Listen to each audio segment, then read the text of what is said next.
M है कि कर्मातीत बन जाए। हम सबका एम है ना, लक्ष्मी नारायण बनना वो तो स्टेटस है, लेकिन पुरुषार्थ की लेवल है, तो उसमें संकल्प का कितना बड़ा रोल होता है। और संकल्प किसे कहेंगे, विकल्प किसे कहेंगे, निरसंकल्प किसे कहेंगे, बाबा ने आज बहुत गहराई से और बड़ी विशेष वे से बताया। इनफैक्ट आज की मुरली बहुत यूनिक है, रेगुलर साधारण वो साकार मुरली नहीं लगती है। तो आज हम बहुत ध्यान से सभी सुनेंगे। 9-12 मीठे बच्चे, जो संकल्प ईश्वरीय सेवा अर्थ चलता है उसे शुद्ध संकल्प व निरसंकल्प ही कहेंगे। शुद्ध संकल्प व निरसंकल्प ही कहेंगे, व्यर्थ नहीं। ईश्वरीय सेवा अर्थ चलने वाले हर संकल्प निरसंकल्प है। अब उसका हेतु होना चाहिए ईश्वरीय सेवा। प्रश्न है, विकर्मों से बचने के लिए कौन सी फर्ज अदाई पालन करते भी अनासक्त रहना है? विकर्मों से बचने के लिए कौन सी फर्ज अदाई पालन कर अनासक्त रहना है? अनासक्त मतलब डिटैच्ड। तो ऐसी कौन सी फर्ज अदाई पालन, मतलब करना भी है लेकिन एज अ ड्यूटी। लौकिक में तोड़ निभाना है। तोड़ निभाना है, कैसे तोड़ निभाना है? तोड़ किसे बाबा जो कहेंगे? ट्रस्टीशिप की बात करते हैं। ट्रस्टीशिप, सर्विस भले करो, लेकिन अलौकिक ईश्वरीय दृष्टि रख करके करो। जिसकी भी सेवा कर रहे हैं, अलौकिक ईश्वरीय दृष्टि, उनमें मोह की रग नहीं जानी चाहिए। मतलब सेवा करो, उनकी सेवा करो। मेरा है तो फिर वो सेवा नहीं होती है। अगर किसी विकारी संबंध से संकल्प भी चलता है तो वह विकर्म बन जाता है। विकारी संबंध से मोह के कारण संकल्प चला, लोभ के कारण संकल्प चला, कोई भी विकार के कारण, तो वह विकर्म बन जाता है। इसलिए अनासक्त होकर फर्ज अदाई पालन करो। फर्ज अदाई करनी है, जितना हो सके देही अभिमानी रहने का पुरुषार्थ करो। तो आज अभी एक एक नोट करते जाएंगे हम। निरसंकल्प किसे कहेंगे, विकर्म किसे कहेंगे, विकल्प किसे कहेंगे। ओम शांति। तो आज तुम बच्चों को संकल्प, विकल्प, निरसंकल्प अथवा कर्म, अकर्म और विकर्म पर समझाया जाता है। संकल्प, विकल्प, निरसंकल्प। जब तक तुम यहाँ हो तब तक तुम्हारे संकल्प जरूर चलेंगे। इस साकारी दुनिया में है तब तक तो संकल्प चलेंगे ही चलेंगे। संकल्प धारण किए बिना कोई मनुष्य एक क्षण भी रह नहीं सकता। पूरे दिन तो संकल्प चलते ही है ना।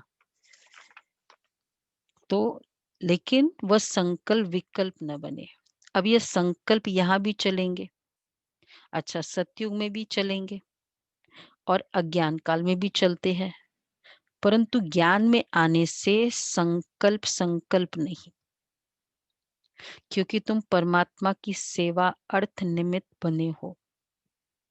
तो जो यज्ञ अर्थ संकल्प चलता है, देखो हम परमात्मा की सेवा अर्थ निमित्त बने हैं, चाहे हम गृहस्थी में हैं, चाहे हम यहाँ हैं, कहीं भी है। तो जो यज्ञ अर्थ संकल्प चलता है वह संकल्प संकल्प नहीं, वह निरसंकल्प ही है। यज्ञ अर्थ चला, बाबा की सेवा अर्थ चला। अब उसमें हर संकल्प निरसंकल्प की स्टेज में कैसे क्वालिफिक की कैटेगरी में क्लासिफाई। अब हम ये सोचे कि धंधा पानी करना है, बच्चों की पालन पोषण करना है, इस संकल्प से कर्म करेंगे तो फिर वो संकल्प फिर निरसंकल्प नहीं होगा, क्योंकि मोह की रग आ गई ना, विकर्म। इन आत्माओं को बाबा ने मुझे निमित्त बनाया है, फर्ज अदाई करनी है।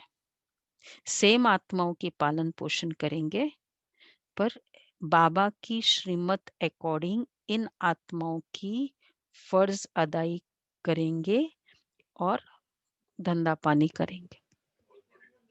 फिर वो निरसंग सेवा, तो वो सेवा इन आत्माओं की सेवा के अर्थ, तो ये निरसंकल्प। तो यज्ञ अर्थ, अब बहुत अच्छा ये पुरुषार्थ चलेगा। बाकी जो फालतू संकल्प चलते हैं, अर्थात कलयुगी संसार और कलयुगी मित्र संबंधियों के प्रति चलते हैं, वह विकल्प कहे जाते हैं, जिससे विकर्म बनते हैं और विकर्मों से दुख प्राप्त होता है। बाकी जो यज्ञ प्रति जो फालतू संकल्प चलते हैं, कलयुगी संसार और मित्र के कैटेगरी बनाई होगी ना सभी ने। अब ये कैटेगरी अथवा ईश्वरीय सेवा प्रति संकल्प चलता है, बाबा कहते हैं, फिर वह विक्रम बनते हैं। अगर इस तरह से संकल्प चले विकर्मों से। बाकी जो यज्ञ प्रति अथवा ईश्वरीय सेवा प्रति संकल्प चलता है, वह है वह गोया निरसंकल्प हो गया। हर समय ईश्वरीय सेवा की फीलिंग। तो मुझे बहुत अच्छे से रात को स्टडी भी किया इस मुरली का, तो मुझे लगा कि सुबह से अब फ्रेश हो रहे हैं, संकल्प चलाओ। क्या संकल्प है? ये शरीर को बाबा की सेवा के लिए स्वस्थ रखने के लिए ये पानी डाल रहे हैं, वॉक कर रहे हैं। किस लिए कर रहे हैं? क्योंकि वो फिर निरसंकल्प नहीं तो विकल्प, मेरा शरीर है, मुझे इसको बहुत अच्छा रखना है। गया बाबा के रथ को बाबा कैसे करते थे? लोटी चढ़ाते थे। हर संकल्प में आ सकता है ना। बाकी जो ये तो बाबा कहते हैं शुद्ध संकल्प सर्विस प्रति चले, शुद्ध संकल्प सर्विस प्रति भले चले। देखो बाबा यहाँ बैठा है, तुम बच्चों को संभालने अर्थ, उसकी सर्विस करने अर्थ माँ बाप का संकल्प जरूर चलता है, परंतु वह यह संकल्प नहीं, इससे विक्रम नहीं बनता है। बच्चों की देखभाल करनी है, इसलिए बाबा के संकल्प चलते हैं। परंतु यदि किसी का विकारी संबंध प्रति संकल्प चलता है, तो उनका विक्रम अवश्य ही बनता है। विकारी संकल्प, विकारी संबंध प्रति संकल्प चलता है।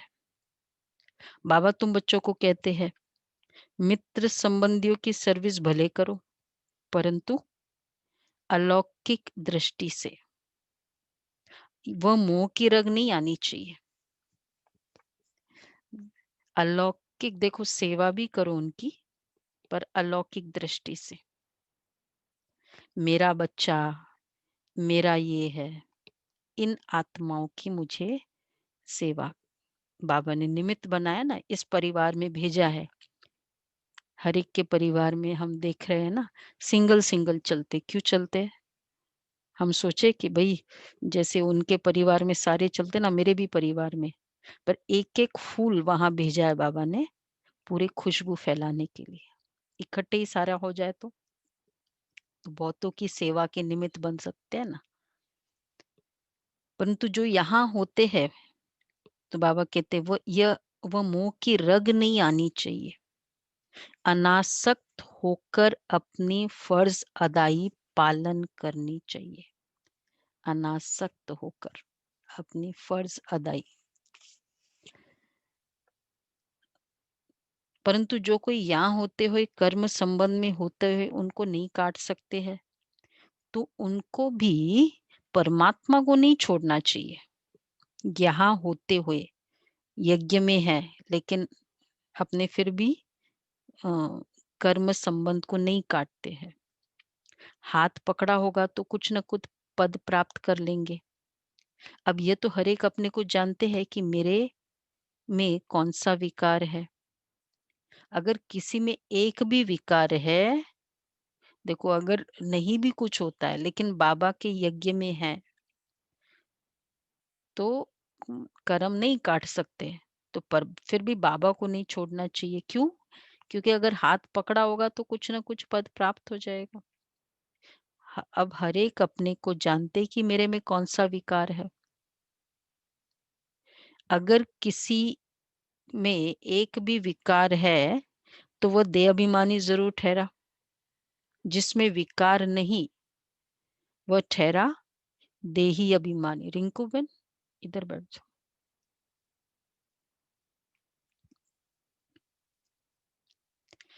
अगर किसी में एक भी विकार है तो वह देह अभिमानी जरूर ठहरा।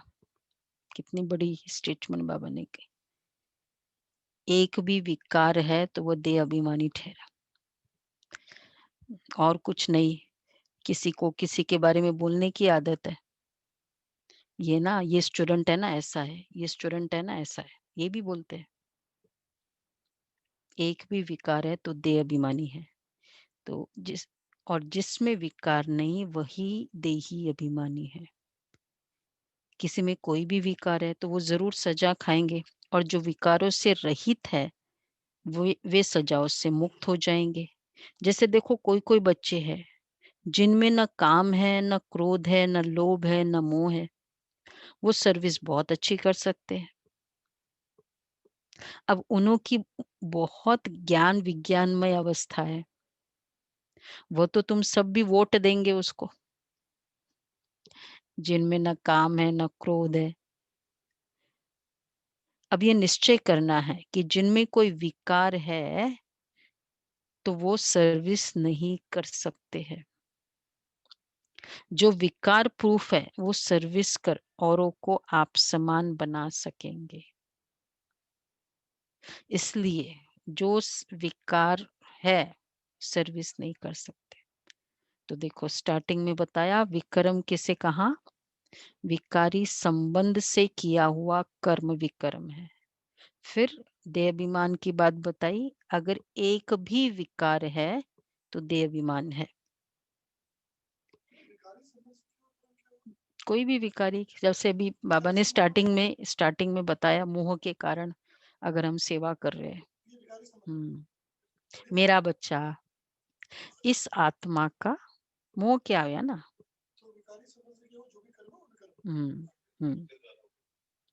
इस रिश्तेदारों की बात बाबा ने की। इसलिए विकारों पर पूर्ण जीत चाहिए। जो विकार प्रूफ है वो सर्विस कर औरों को आप समान बना सकेंगे। इसलिए विकारों पर पूर्ण जीत चाहिए। विकल्प पर पूर्ण जीत चाहिए। विकारों पर, विकल्प पर, क्योंकि फिर वो विकल्प के लिस्ट में है ना। बाबा ने विकल्प का भी बताया ना, जो शुद्ध संकल्प नहीं है तो फिर वो विकल्प है। इसलिए कहते हैं संकल्प विकल्प, ये कहा जाता है। हाँ नहीं, वो नहीं हिंदी, ये तो स्पिरिचुअल मीनिंग है। ईश्वर अर्थ संकल्प को निरसंकल्प रखा जाएगा। अब सारा, कभी कभी हम मतलब हमें देखना है कि सारा जो है संकल्प ईश्वरीय अर्थ है। कोई भी कर्म कर रहे हैं, वास्तव में निरसंकल्पता उसी को कहा जाता है। जो संकल्प निरसंकल्पता उसे ही कहा जाता है जो संकल्प चले ही नहीं, दुख सुख से न्यारा हो जाए। वह तो अंत में जब कर्म अकर्म दोनों, जब तुम हिसाब किताब चुकतू कर चले जाते हो, वह दुख सुख से न्यारी अवस्था है। मतलब जहां निरसंकल्प डजंट मतलब संकल्प चले ही नहीं, तो वो दुख सुख से न्यारी अवस्था है। वो तो फिर जब शरीर होगा ही नहीं तो वो तो अवस्था होगी। तो इसका मतलब उसी समय निरसंकल्प थोड़ी होगा, उसी को निरसंकल्प अभी की स्टेज है। बहुत अच्छी आज की मुरली बाबा ने। तब कोई तुम हिसाब किताब चुकतू कर जब अंत में चले जाते हो, वहां सुख दुख की से न्यारी अवस्था है। तब कोई संकल्प ही नहीं चलता। उस समय कर्म अकर्म दोनों से परे अकर्मी अवस्था में रहते हो।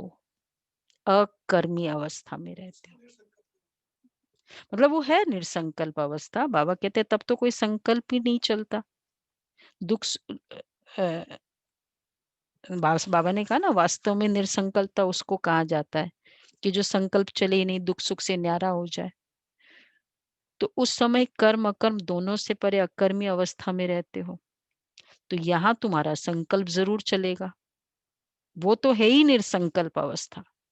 यहाँ तुम्हारा संकल्प जरूर चलेगा, क्योंकि तुम सारी दुनिया को शुद्ध बनाने अर्थ निमित्त बने हुए हो। तो उसके लिए तुम्हारे शुद्ध संकल्प जरूर चलेंगे। सत्युग में शुद्ध संकल्प चलने के कारण संकल्प संकल्प नहीं, कर्म करते भी कर्म बंधन नहीं बनता। इक्वेशन तो एक ही होगा ना, फॉर्मूलाज तो एक ही होगा ना। सत्युग के अलग फॉर्मूलाज और कलयुग के अलग फॉर्मूलाज तो नहीं। जब भी आत्मा शरीर में आ गई, फॉर्मूलाज सेम होगा। तो सतयुग में क्यों सारे शुद्ध संकल्प चलेंगे? क्योंकि पूरे वैल्यू बेस्ड विक्रम वाला नहीं है ना संकल्प। तो अब कर्म अकर्म और सतयुग में शुद्ध संकल्प चलने के कारण संकल्प संकल्प नहीं है और कर्म बंधन भी नहीं बनता। अब कर्म अकर्म और विकर्म की गति तो परमात्मा ही समझा सकते हैं। वही विकर्मों से छुड़ाने वाला है, जो इस संगम पर तुमको पढ़ा रहे हैं। इसलिए बच्चे अपने ऊपर बहुत ही सावधानी रखो।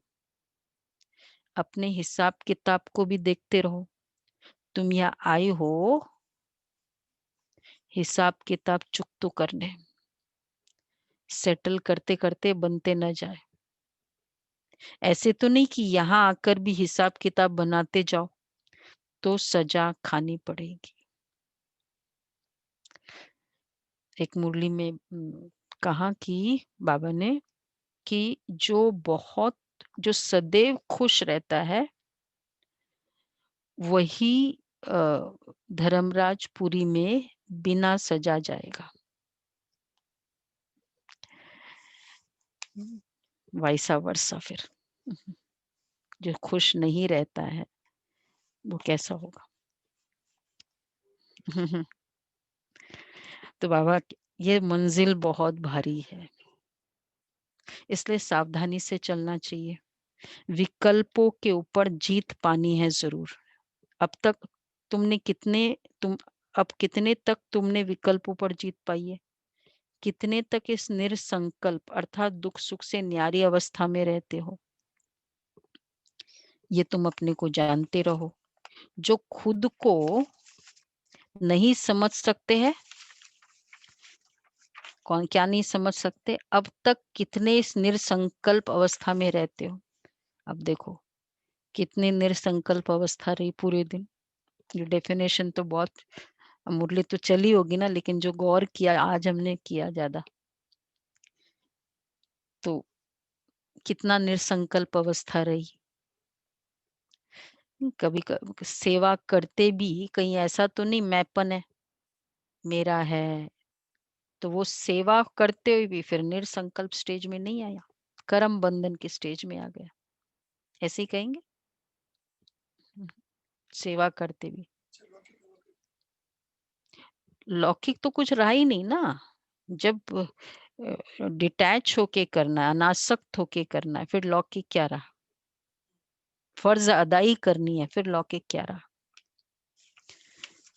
तो बहुत, हाँ ठीक है, बाबा ने मुझे इस स्थान के लिए निमित्त बनाया, तो इस स्थान के प्रति बाबा का स्थान है, इसलिए चलेगा संकल्प कि उसकी देख, वो जो जिसको जो जो डिपार्टमेंट मिलता है, मधुबन में भी क्या करते होता है ना भाई, बाबा की इस डिपार्टमेंट की हम सेवा करते हैं। मुझे उस घर में बाबा ने निमित्त बनाया है, इसलिए वहां बैठे हम। तो ये तुम जानते हो, जो खुद ही नहीं समझ सकते हैं वो मम्मा बाबा से पूछ सकते हैं, अगर फिर भी नहीं समझ सकते, क्योंकि तुम तो उनके वारिस हो, तो वो बता सकते हैं। निरसंकल्प अवस्था में रहने से तुम अपने तो क्या, किसी भी विकारी के विकर्मों को दबा सकते हो। कोई भी, ये निरसंकल्प अवस्था में सारा समय रहने से कोई भी कामी पुरुष तुम्हारे सामने आएगा, बुरी दृष्टि वाला, ऐसी आत्मा आई, तो उसका विकारी संकल्प नहीं चलेगा। जैसे कोई देवताओं के पास जाता है तो उनके सामने वह शांत हो जाता है, वैसे तुम भी गुप्त रूप में तुम भी देवताएं हो, देवता ही तो है। तो उनके आगे, अगर देवताओं के आगे जाकर कितनी भी सजी हुई मूर्त है, किसी की बुरी दृष्टि नहीं जाती है ना, ऐसे फीलिंग्स नहीं आते हैं। तो हमारी भी निरसंकल्प अवस्था होगी, तुम्हारे आगे भी किसी का विकारी संकल्प नहीं चल सकता। परंतु ऐसे बहुत कामी पुरुष है जिनका कुछ संकल्प अगर चलेगा, पहले तो उनका चलेगा नहीं, अगर उनका चलेगा तो भी वार नहीं कर सकेगा, अगर तुम योगयुक्त होकर खड़े रहेंगे तो। पैराग्राफ पैराग्राफ है इस बार मुरली में, एक एक पूरी। हाँ, तो निरसंकल्प में रहने से, अब ये पैराग्राफ में पूरा विकर्मों को कैसे दबा सकेंगे, अन्यों के विकर्मों को, ये बाबा ने बताया है। देखो बच्चे, तुम यहाँ आए हो, लेकिन ये देखो उस समय का योग युक्त वाला भी पॉसिबल कब होगा? खाना, जैसे कोई आए, सामान भारी है, उठाना, एकदम उठाने की नौबत आ गई, वो कौन उठा सकते हैं? जिसमें पहले, जिसमें शक्ति होगी, और वो शक्ति पहले से जमा हुई होगी ना, वो खून बना होगा ना, वो उस समय खाने से तो मैं सामान नहीं उठा सकूंगी ना, पहले से। पहले से भी मतलब कब से? अभी मुरली सुनी, अभी स्टार्ट कर दिया कि अभी मुरली सुनते हुए, मैं क्यों मुरली सुन रही हूँ? अभी ईश्वरीय सेवार्थ बाबा सुना रहा है, मैं आत्मा प्योर बन रही हूँ, स्पिरिचुअल फीलिंग से किया गया कर्म। तो बाबा कहते, देखो बच्चे, तुम यहाँ आए हो परमात्मा को विकारों की आहुति देने, परंतु कोई कोई ने तो अभी कायदेशीर आहुति नहीं दी है, उन्हों का योग परम पिता से जुटा हुआ नहीं है, सारा दिन बुद्धि योग भटकता रहता है, अर्थात देह अभिमानी नहीं बने हैं।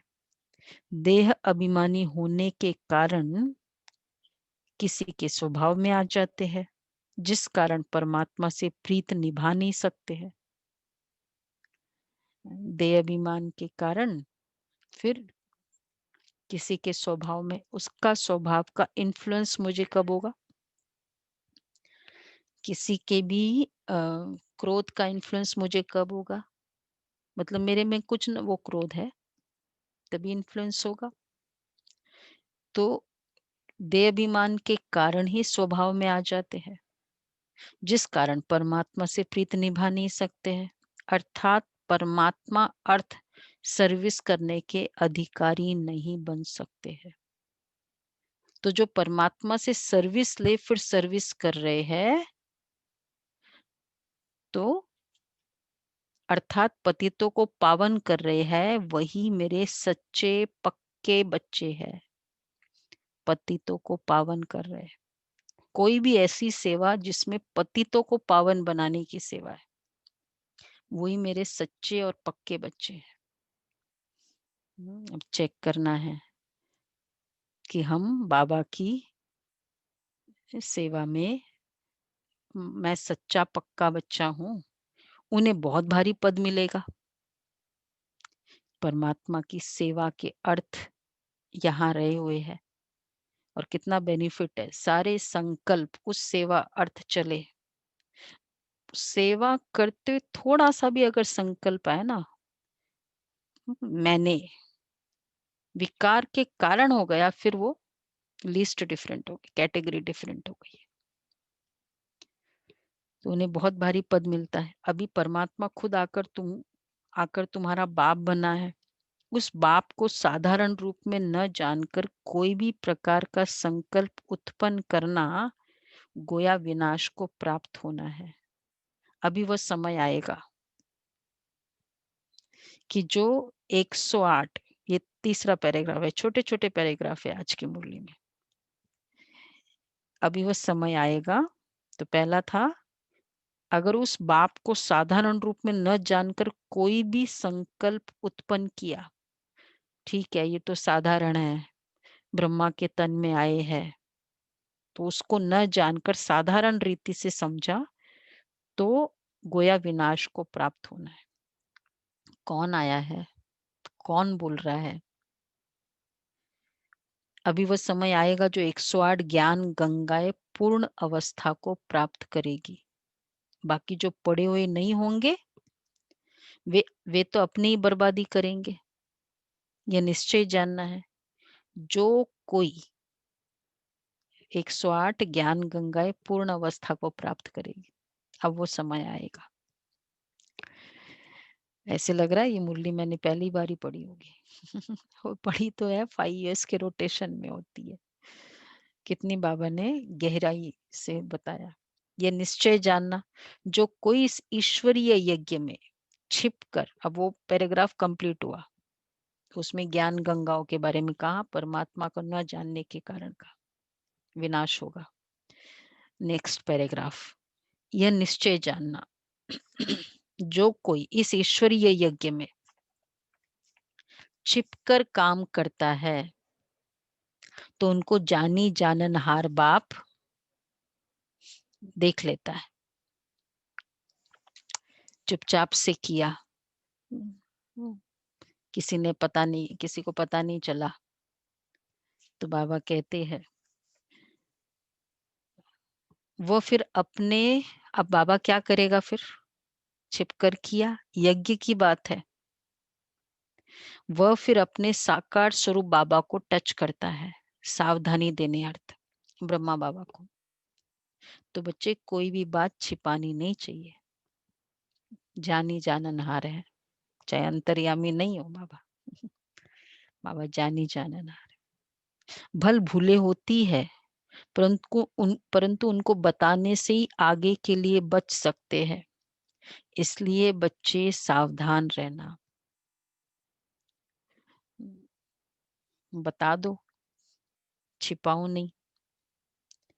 क्या होता है, कभी भी हम कोई डीप इनसाइड कोई रीजन होता है जो वो हम श्रेष्ठ कर्म नहीं कर पाते। चाहे जैसे भाई बहुत कंफर्ट्स है इसलिए ऐसा कर रहे हैं, बहुत ये तरीका मुझे कंफर्टेबल लग रहा है, लेकिन उसमें कंफर्ट का भी तो विकार ही है ना। तो बाबा कहते हैं इसलिए क्लियरली बोलो कि ये कारण है, इसलिए ऐसा कर रहे हैं। बच्चों को पहले अपने को समझना चाहिए कि मैं हूं कौन, व्हाट एम आई। मैं शरीर को नहीं कहते, मैं कहते हैं आत्मा को। मैं आत्मा कहाँ से आया हूं, किसकी संतान हूं। आत्मा को जब ये मालूम पड़ जाए कि मैं आत्मा परमपिता परमात्मा की संतान हूं, तब अपने बाप को याद करने से खुशी आ जाए। बच्चे को खुशी तब आती है जब बाप के ऑक्यूपेशन को जानता है। जब तक छोटा है, बाप के ऑक्यूपेशन को नहीं जानता है, तब तक इतनी खुशी नहीं रहती। जैसे बड़ा होता जाता है, बाप के ऑक्यूपेशन का पता पड़ता जाता है, तो वो नशा, वो खुशी चढ़ती जाती है। कितनी अच्छी बात बाबा ने कही। छोटा बच्चा है, उसको तो नहीं पता ना मेरा पिता इतना बड़ा बिजनेसमैन है, बस इतना पता है मेरा पिता है। और वो उसी में संतुष्ट है, खुश है। बच्चे का क्या है, पूरा वर्ल्ड ही पेरेंट है, उसको कोई वो नहीं है। और फिर जैसे जैसे बड़ा होता है, पता चलता है कि कौन है मेरा पिता। तो कितना अच्छा है कि अज्ञानी क्या जानते हैं, भगवान, भगवान है, भगवान बैठा है, यही जानते हैं। क्या कहेंगे, और कुछ दीदी जानते नहीं। जितनी जितनी वेल्थ का पता चलता है उतनी और ज्यादा खुशी होती है कि भगवान है, वो तो उतनी खुशी है उनको। इसलिए कितनी खुशी है, इतनी पूजा करते, एक एक घंटा पूजा करते हैं, इतना कुछ करते, तो खुशी कितनी होनी चाहिए। हम तो 1 घंटा मुरली सुनने के बाद सभी का है ना, कितनी खुशी चढ़ती है, चाहे वो आधा दिन तक चलता रहे, बाद में थोड़ा भूल जाए। तो 1 घंटा पूजा किया, आधा घंटा ही मुरली पढ़े, आधा घंटा ही गीता पाठ करे, तो बहुत खुशी होनी चाहिए। लेकिन इतना पता है ना, कारण क्या है कि सिर्फ भगवान है ये पता है, क्या है वो ये नहीं पता है। और क्या पता भी कैसे चलेगा? क्योंकि स्टोरीज है ना, जिसकी स्टोरी उसके बारे में पता चलेगा ना, भगवान के बारे में कहाँ पता चलेगा। हाँ, तब तक खुश रहते हैं। तो बाबा कहते हैं जैसे बड़ा होता जाता है, बाप के ऑक्यूपेशन का पता पड़ता जाता है, तो वो नशा, वो खुशी चढ़ती जाती है। तो पहले उनके ऑक्यूपेशन को जानना है कि हमारा बाबा कौन है, वो कहाँ रहता है। अगर कहे आत्मा उसमें मर्ज हो जाएगी, बाबा ये कहे कि आत्मा उस परमात्मा में मर्ज हो जाएगी, तो आत्मा विनाशी हो गई, तो खुशी किसको आएगी? लीन हो जाएगी, आत्मा लीन हो जाएगी। तो ये बहुत बड़ा डीप कंसेप्ट है ना, आत्मा का लीन होना। क्योंकि सटल चीज है ना, जो नए नए बच्चे हैं उनको समझ में आता होगा ये बात। क्योंकि सटल चीज है, मन है, फिजिकल चीज कोई किसी में मिक्स हो जाएगी, सूक्ष्म चीज है, वो कैसे मिक्स होगी? मेरा मन है, मैं कहूं मेरा मन आपके मन में मिक्स हो जाए, पॉसिबल है? हाँ, हम दोनों के मन में संकल्प अच्छे चल सकते हैं, फिर भी एग्जैक्ट एक जैसा संकल्प फिर भी नहीं चलेगा। हम रिकंसाइल कर सकते हैं। मेरा भी वही संकल्प चला, इधर आओ आप, और आपका भी संकल्प चला, मैं इधर जाती हूँ, ठीक है। लेकिन मेरा मन मिक्स हो जाए, क्योंकि मेरा हम दोनों का एक ही संकल्प चला, ये कंसेप्ट, तो इसको क्वेश्चन मार्क है, सोचो इस पर। इसलिए मोक्ष कोई लीन अवस्था होती नहीं कि आत्मा परमात्मा में, आत्मा सूक्ष्म है, सूक्ष्म कैसे लीन होगा? फिजिकल लीन हो सकता है, या तो ये माने कि आत्मा फिजिकल है, फिर ठीक है, मेटाफिजिकल नहीं है, फिर वो लीन हो सकती है। मतलब वो एंटिटी नहीं है, वो लिविंग नहीं है, फिर वो लीन हो सकती है। लिविंग चीज कैसे मिक्स होगी? तो ये बाबा ने बहुत अच्छी क्लैरिटी की। तो इसलिए लवलीन एक्चुअली क्या था, उसके लव में लीन हो जाए, ओके, लीन नहीं हो सकती आत्मा, मर्ज हो नहीं सकती, फिर तो वो एंटी, उसका अस्तित्व ही नहीं रहा। फिर आत्मा अविनाशी है, वो कैसे हो जाएगा? मैं कहूं ये बिल्डिंग अविनाशी है, तो ये बिल्डिंग का अस्तित्व ऑलवेज रहेगा। आत्मा अविनाशी है, तो आत्मा का अस्तित्व ऑलवेज रहेगा, उसका नाश नहीं हो सकता, उसका अस्तित्व जा नहीं सकता कहीं भी। तो इसलिए बाबा के अगर कहे आत्मा उसमें मर्ज हो जाएगी, तो आत्मा विनाशी हो गई, तो खुशी किसको आएगी? तुम्हारे पास जो नए जिज्ञासु आते हैं, तो उनसे उनको पूछना चाहिए। क्या पूछे? तुम यहाँ क्यों, क्या पढ़ते हो? जो जो नए हैं बताओ क्या पढ़ते हो? यहाँ कौन सी पढ़ाई पढ़ते हो? है कोई नए यहाँ की? सब पुराने हो गए अभी। बोलो रीटा बहन क्या पढ़ते हो? इससे क्या स्टेटस मिलती है? समझो क्या स्टेटस मिलती है? रंजना बहन क्या स्टेटस मिलती है? लक्ष्मी नारायण की। हम मेडिकल में है, मेडिकल मतलब ही बी एड कर रहे हैं, मतलब ही क्लियर है उसका क्या ये है। तो इंजीनियर बन रहे हैं तो उन पर विश्वास करेंगे ना। कोई कहेगा कि मैं मेडिकल में हूँ, मैं डॉक्टर बन रहा हूँ, हम विश्वास करेंगे या नहीं करेंगे? कितना लॉजिकल बाबा ने कनेक्ट किया है। नहीं पर विश्वास करेंगे कि नहीं करेंगे? यस। तो यहाँ क्या है? देवता बनने की पढ़ाई है, हाईएस्ट स्टेटस है लक्ष्मी नारायण, बाकी देवता तो बनेंगे बनेंगे। तो विश्वास करना चाहिए नहीं करना चाहिए? मंजू बेन विश्वास करेंगे कि यहाँ देवता बनने की पढ़ाई है? और फिर हमारा जीवन भी तो प्रूफ है ना, लोगों से तो भिन्न है ही, हमारे हमारे संबंधियों से, लौकिक संबंधियों से भिन्न है, तो क्लियर है ना, फिर तो देवता बन ही रहे। अगर कोई कहे कि तुम बदल रहे हो, यहाँ भी स्टूडेंट्स बताते कि यह है दुख की दुनिया जिसको नर्क हेल अथवा, तो बाबा कह रहे हैं तो उन पर विश्वास करेंगे ना कि ये बरोबर पढ़ रहे हैं। ये अभी स्टूडेंट है, यहाँ भी स्टूडेंट्स बताते हैं कि यह है दुख की दुनिया जिसको नर्क हेल अथवा डेविल वर्ल्ड कहते हैं, उनके अगेंस्ट है हेवन अथवा डीटी वर्ल्ड जिसको स्वर्ग कहते हैं। ये तो सभी जानते, समझ भी सकते कि ये स्वर्ग, कि यह वह स्वर्ग नहीं है, यह नर्क है अथवा दुख की दुनिया है, पाप आत्माओं की दुनिया है। तब तो उसको पुकारते कि हमको पुण्य की दुनिया में ले चलो। तो ये बच्चे जो पढ़ रहे हैं वो जानते हैं हमको बाबा उस पुण्य की दुनिया में ले चल रहे हैं। तो जो नए स्टूडेंट आते हैं उनको बच्चों से पूछना चाहिए, बच्चों से पढ़ना चाहिए, जो एग्जिस्टिंग स्टूडेंट्स हैं उनसे, वो अपने को टीचर का अथवा बाप का ऑक्यूपेशन बता सकते हैं। वह अपने टीचर का, जो पुराने स्टूडेंट्स है वो बताएंगे ना मेरे टीचर का और बाप का ऑक्यूपेशन क्या है। बाप थोड़ी अपनी सराहना खुद बैठ करेंगे शिव बाबा थोड़ी बताएंगे। टीचर अपनी महिमा खुद सुनाएगा क्या? वह तो स्टूडेंट सुनाएंगे कि यह ऐसा टीचर है, यहाँ टीचर है शिव बाबा। तो टीचर खुद थोड़ी अपनी महिमा सुनाएगा, मैं ज्ञान का सागर हूँ, शांति का सागर हूँ। इंट्रोडक्शन तो दूसरे को देना होता है ना इसका, कि ये मेरा टीचर ऐसा है। कभी भी महिमा दूसरा ही बताता है, नहीं बताता है भाई ये टीचर है ना मेरा, बहुत हेल्पफुल है, बहुत अच्छा सिखाता है। तो बाबा कहते हैं पुराने नयों को इस तरह बताए।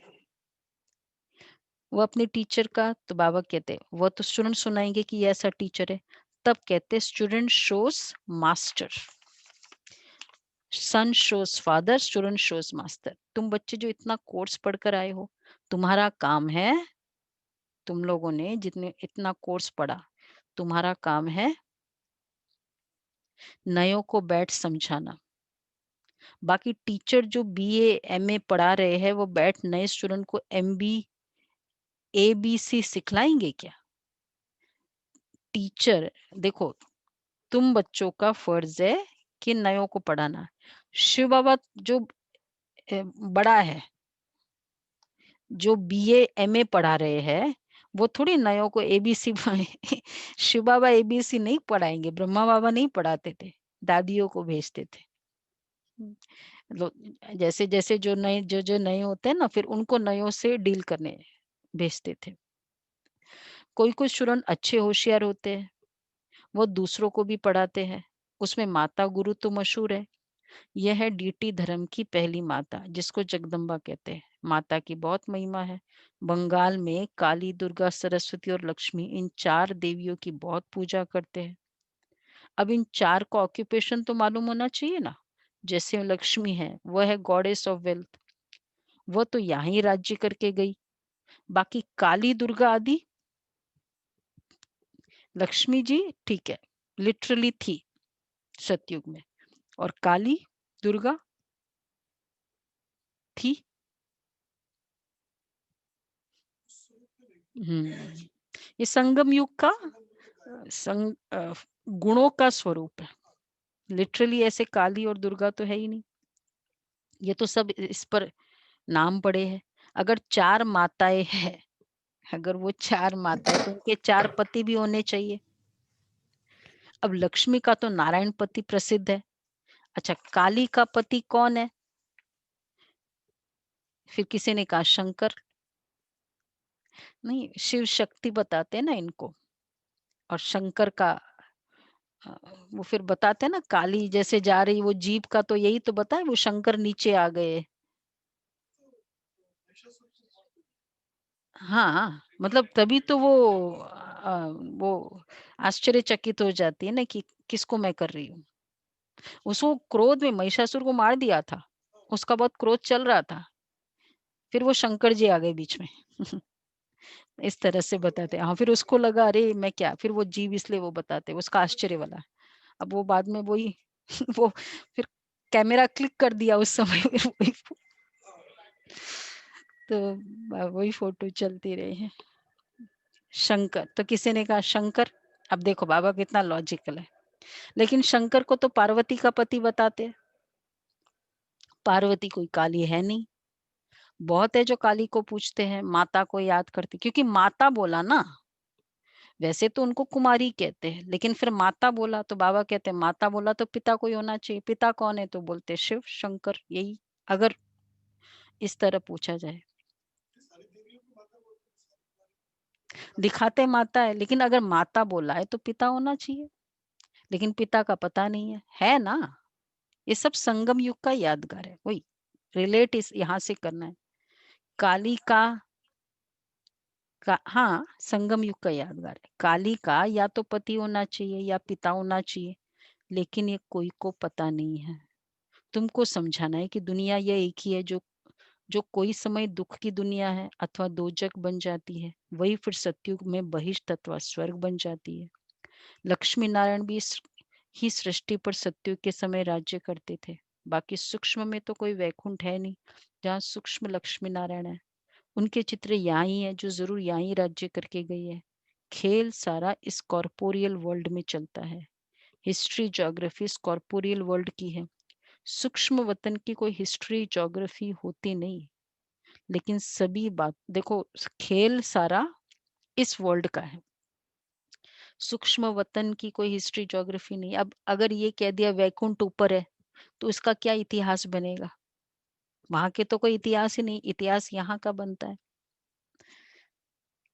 तो हिस्ट्री ज्योग्राफी इन कॉर्पोरियल वर्ल्ड की है। सूक्ष्म वतन की तो कोई हिस्ट्री ज्योग्राफी होती नहीं, लेकिन सभी बातों को छोड़ ये सब बता दिया बाबा ने। काली का बताया, लक्ष्मी का बताया, लेकिन सभी बातों को छोड़ तुमको नए जिज्ञासु को पहले अल्फ समझाना है, सिखलाना है। समझा? दमयंती बहन, गुलाब भाई, क्या समझाना है पहले? अल्फ। तो ए फॉर आत्मा, अल्फ फॉर अल्लाह, आत्मा और अल्लाह। और फिर बाद में बे समझाना है, बादशाही। अल्फ है गॉड व सुप्रीम सोल है। जब तक ये पूरा समझा नहीं है, तब तक परम पिता के लिए वह लव नहीं जागता। वैसे बाबा का चैप्टर बहुत प्यार से समझाना चाहिए, नशे से समझाना चाहिए, नहीं होता है। हाँ, क्योंकि हाँ वैसे उसमें क्या बोलते हैं, इमर्स होके समझो। भगवान मुझे पढ़ा रहा है, मतलब वो ये वो थोड़ी है, कोई पिक्चर थोड़ी है, कोई विजुअलाइजेशन थोड़ी, वो सामने है, फीलिंग है ना, हम सबको अनुभव है ना। तो चाहे हमें फील करना होता है, लेकिन बाबा ने कहा ना, देखो मैं जानी जाननहार हूँ। फिर बोल रहा है मेरे तुम्हारा सारा रिकॉर्ड है ऊपर, ये भी बताया बाबा ने। तो फिर क्या कर रहे हैं बाबा?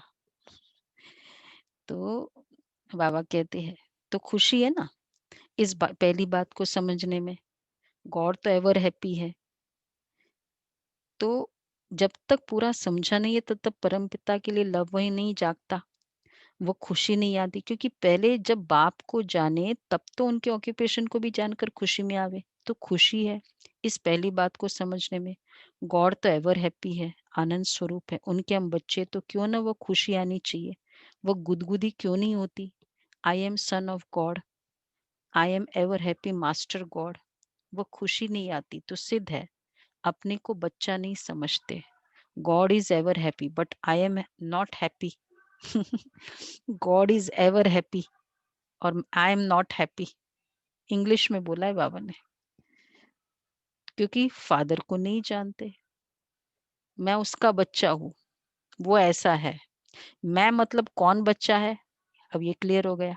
हम वी आर गॉड्स चिल्ड्रन, तो वी मतलब कौन, शरीर तो इसका बच्चा है, मैं आत्मा। तो वो गॉड एवर हैप्पी है तो फिर मैं क्यों हैप्पी नहीं हूँ, या तो फिर मैं जानती नहीं हूँ।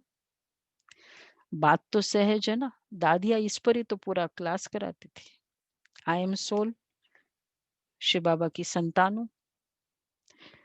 तो कोई कोई को तो ये ज्ञान सुनने के बदले शांति अच्छी लगती है, क्योंकि बहुत है जो ज्ञान उठा भी नहीं सकेंगे, इतना समय कहाँ है। बस इस अल्फ को भी जानकर साइलेंस में रहे तो वो भी अच्छा। चलो जी, ज्यादा नहीं आता है। जैसे सन्यासी भी पहाड़ों की कंदराओं में जाकर परमात्मा की याद में बैठते, इतना ही समझ ले कि वो अल्लाह है, अल्फ, और साइलेंस में बैठो, कोई बात नहीं, क्योंकि उसके लिए भी तो साइलेंस चाहिए ना। वैसे परम पिता परमात्मा की सुप्रीम लाइट की याद में रहे तो भी अच्छा है। सुप्रीम लाइट की, उसकी याद में सन्यासी भी निर्विकारी बन सकते हैं, परंतु घर बैठे तो याद कर नहीं सकते, वहां तो बाल बच्चों में मोह जाता रहेगा, इसलिए तो सन्यास करते हैं। होली बन जाते तो उसमें सुख है ना। सन्यासी सबसे अच्छे हैं, आदिदेव भी सन्यासी बना है ना। ये सामने उनका आदिदेव का मंदिर खड़ा है जहाँ तपस्या कर रहे हैं। गीता में भी कहते हैं देह के सभी धर्मों का सन्यास करो, वह सन्यास कर जाते तो महात्मा बन जाते हैं।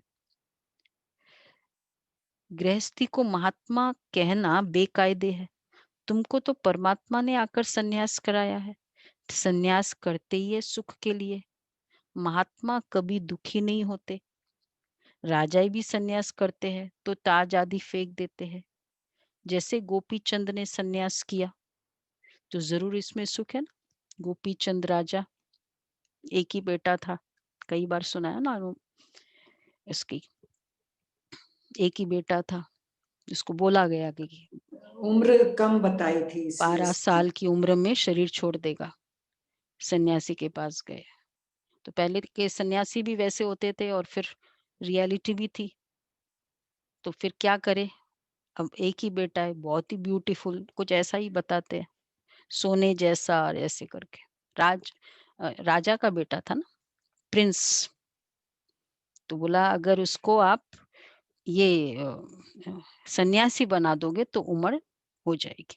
एक ही तरीका है, ठीक है, उम्र चाहिए ना। अब 12 साल की एज में उसको बोला, माँ ने कह दिया कि अब सन्यास लेना है, वो बन गया सन्यासी। और फिर अ, इसका शायद कौन था, बहन के पास। गोरखनाथ गुरु, हाँ, गोरखनाथ गुरु था। कांताबेन है क्या, बताएगी। गोरखनाथ गुरु थे, बोला कि सबसे पहले बहन के पास जाओ भिक्षा लेने।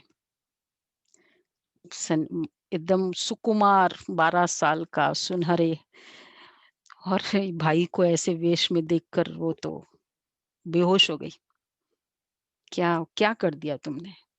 बोला नहीं, मुझे भिक्षा दो, तुम्हारे घर से पहली भिक्षा लूंगा। जैसे गोपीचंद ने सन्यास किया तो जरूर इसमें सुख है, सन्यास में सुख है, सचमुच कुछ नहीं है उसमें, बहुत सुख है। मतलब है बस बाबा की सेवा के लिए, बाकी कोई कुछ दिखाने के लिए करने के लिए कुछ चाहिए नहीं। ये है सन्यास। अच्छा, मीठे मीठे सिक्के लदे बच्चों प्रति माता पिता बाप दादा का याद प्यार, गुड मॉर्निंग। रूहानी बाप की, रूहानी बाप रूहानी की बच्चों, रूहानी बच्चों को नमस्ते। हम रूहानी बच्चों की रूहानी बाप दादा को याद प्यार नमस्ते, गुड मॉर्निंग। अच्छा, धारणा के लिए सार है, कोई भी उल्टा कर्म छिप कर नहीं करना है, छिप कर कर्म नहीं करना है। बाप दादा से कोई भी बात छिपानी नहीं है। बहुत बहुत सावधान रहना है। दूसरा है स्टूडेंट शोज मास्टर, जो पढ़ा है वो दूसरों को पढ़ाना है। एवर हैप्पी, गॉड के बच्चे हैं, इस स्मृति से अपार खुशी में रहना है।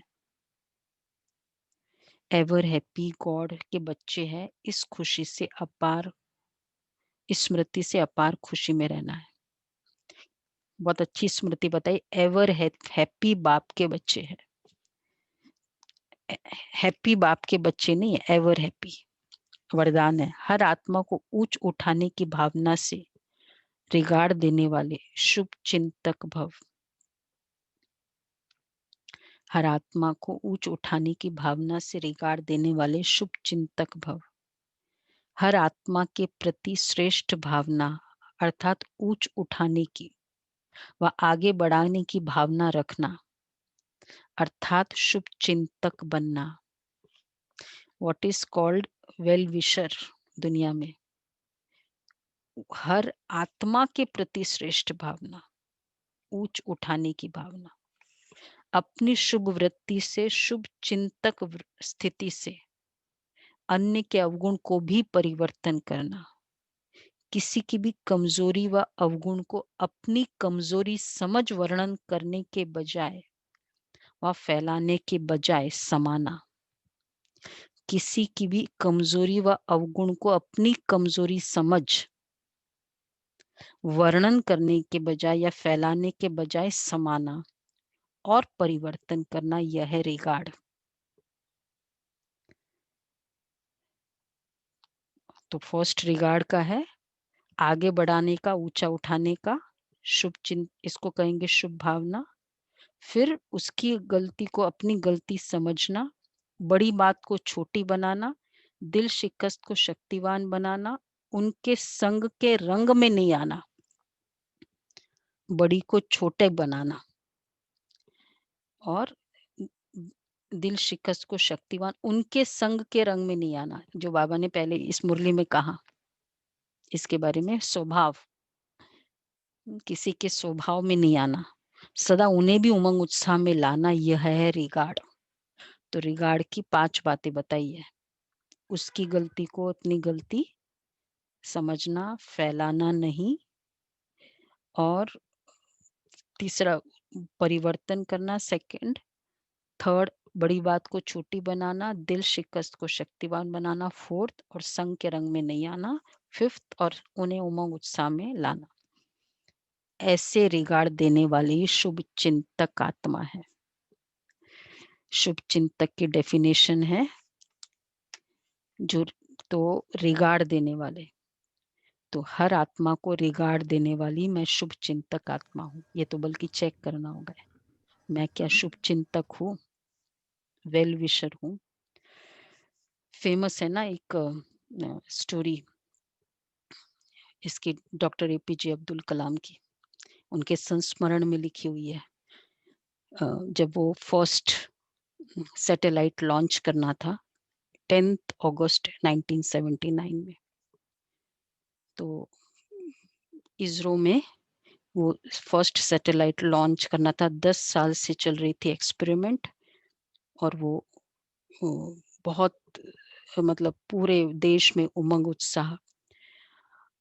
और उस समय के वो थे चेयरमैन थे डॉक्टर सतीश धवन, उनके उस प्रोजेक्ट उस, और जो प्रोजेक्ट के हेड कर रहे थे doctor APJ Abdul Kalam, team of 6 scientist. तो बहुत मेहनत करी, किया, डेट फिक्स हुआ, रोहिणी फर्स्ट सैटेलाइट लॉन्च करनी थी इसरो का। तो पूरा देश में बहुत उमंग उत्साह, और काउंटडाउन स्टार्ट हो गया था। 4 दिन बचे थे, देख 4 दिन ही बचे थे, ऐसा ही था। देखा कि कंप्यूटर एरर बता रहा है, अब क्या करे। तो बोला कि ठीक है, हम कंप्यूटराइज्ड नहीं करेंगे, हम मैन्युअली करेंगे। तो एग्री। फिर सभी को उमंग था, क्योंकि पूरे देश में ये था कि सैटेलाइट लॉन्च होना है। मतलब बहुत सारी फीलिंग्स, मिलियंस ऑफ रुपीस खर्चा किया था। और ठीक है, और फिर फाइनली काउंट 4 मिनट 4 सेकंड और सैटेलाइट लॉन्च हुआ। फर्स्ट फेज उसका अच्छा रहा, मैन्युअली किया था। सेकंड फेज वो बंगाल की खाड़ी में जाकर गिरा। पहले तो हरिकोटा हैदराबाद में था, वो ठीक था। अटर फेलियर हो गया, पूरा कंप्लीट फेलियर पूरा देश में। और प्रेस कॉन्फ्रेंस नेक्स्ट डे जब बुलाया तो फिर सारे पूरे रिपोर्टर्स सब उत्सुक। तो डॉक्टर सतीश धवन ने अब लेके गए APJ Abdul Kalam, because main तो वही थे हेड, उनको लेके गए साथ में। बोला मैं जवाब दूंगा। और फिर उन्होंने रिपोर्टर्स को बोला, I take the responsibility of the failure of the project, मैं इस प्रोजेक्ट की फेलियर की जिम्मेवारी लेता हूँ, but I have full trust on my team members. We will make it up and bring out. वो सबसे इमोशनल मोमेंट था उनके लाइफ में वो। और फिर वो बाद में फिर तब उनको पता चला। अच्छा, फिर बाद में फिर वो हुआ, और फिर नेक्स्ट फिर वापस उन्होंने पुरुषार्थ किया 1 साल में। नेक्स्ट सैटेलाइट रोहिणी RS-2, अब तो बहुत आगे बढ़ा है सैटेलाइट। उस समय 1980 में नेक्स्ट ईयर लॉन्च किया, सक्सेसफुल था पूरा। और फिर प्रेस कॉन्फ्रेंस हुई, वापस लेके गए, बोला अभी तुम बोलो। तो ये उन्होंने अपने संस्मरण में लिखा कि ये मुझे आज पता चला कि लीडर किसको कहते हैं, किसको लीडर कहते हैं। कि जब कुछ बात हुई तो मैं, बाबा कहते हैं ना कि दूसरे की कमजोरी को अपनी कमजोरी समझना। स्लोगन है, त्याग का भाग्य समाप्त करने वाला पुराना स्वभाव संस्कार है। त्याग का भाग्य समाप्त करने वाला पुराना स्वभाव संस्कार है, इसलिए इसका भी त्याग करो। त्याग का भाग्य समाप्त करने वाला पुराना कौन है? पुराना संस्कार। कोई भी पुराने संस्कार त्याग के भाग्य को समाप्त कर देता है, इसलिए इसका भी त्याग करो। एनी ओल्ड संस्कार। इसको ये बाबा के अव्यक्त मुरली, अव्यक्त इशारे है, दीदी आज का 4th नंबर। स्वभाव हाँ, मैं रिगार्ड रखने, मैं हर आत्मा को रिगार्ड देने वाली शुभ चिंतक आत्मा, ये बताया था। 4th है मुरली अव्यक्त इशारे। जैसे तराजू की सही परख तब होती है जब कांटा एकाग्र हो, हलचल बंद हो, दोनों तरफ समान हो जाते हैं।